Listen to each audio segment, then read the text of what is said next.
वक्फ को लेकर बनाई गई संसद की संयुक्त समिति की बैठक खत्म हो गई है। जगदम्बिका पाल जी हमारे साथ में है। सर, विपक्ष कह रहा है कि उनकी तरफ से लाए गए तमाम जो है प्रस्ताव अस्वीकार कर दिए गए और सिर्फ सत्ता पक्ष के प्रस्ताव स्वीकार किए गए।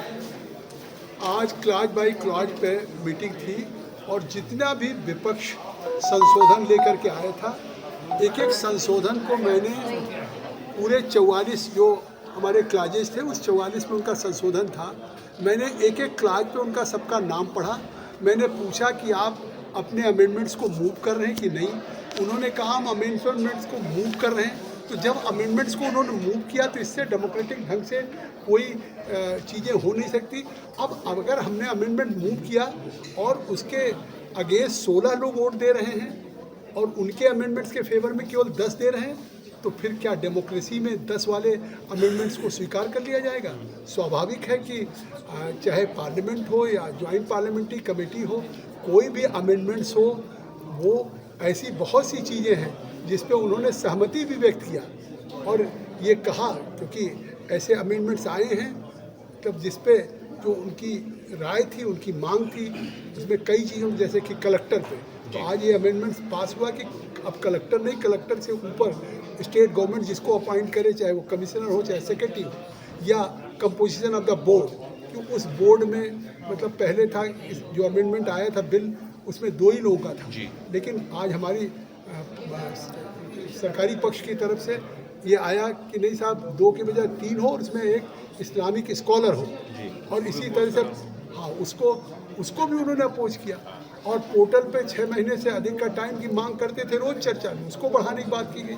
तो आज ये बहुत जिस तरीके के अमेंडमेंट्स पास हुए हैं, मुझे लगता है एक बेहतर बिल तैयार होगा वक्त के लिए, और वक्त के लिए जो एक ट्रांसपेरेंट कानून जो सरकार का लाने का उद्देश्य था, और ये था कि उसका फ़ायदा गरीबों को, पसमानदा को, मुसलमानों को मिलेगा। लेकिन सारे 44 क्लॉजेज पे जो उन्होंने अमेंडमेंट लाए थे उनके नाम पुकारे गए, उन्होंने मूव करने की बात कही, फिर उस पर हमने वोटिंग कराई, फिर वोटिंग को रिकॉर्ड किया हमारे सेक्रेटरीट ने, और उस वोटिंग के रिकॉर्ड करने के बाद सेक्रेटरीट के फिर हमने रिजल्ट सुनाया, फिर हम दूसरे क्लास पे गए, और जिस क्लास पे फिर सत्ता पक्ष की तरफ से था तो उन्होंने जो मूव किया तो उनके भी मैंने कहा मूव कर रहे हैं, तो फिर उस पर भी वोटिंग हुई और उस पर भी वोटिंग का रिजल्ट दिया। सर आप कब करेंगे? रिपोर्ट कब सबमिट करेंगे सर? रिपोर्ट कब सबमिट करेंगे सर? भी आप थे, अप्रूवर भी आप थे, तो साफ तौर पर जगदम्बिका पाल जिनका ये कहना है कि पूरी नियम और प्रक्रिया का जो है पालन किया गया है।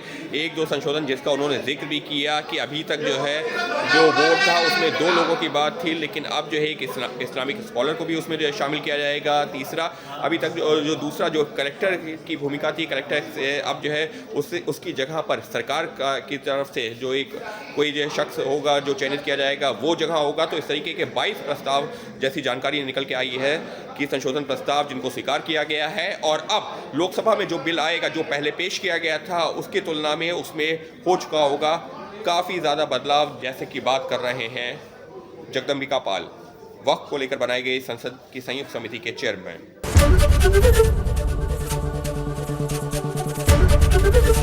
एबीपी गंगा, खबर आपकी, जुबान आपकी।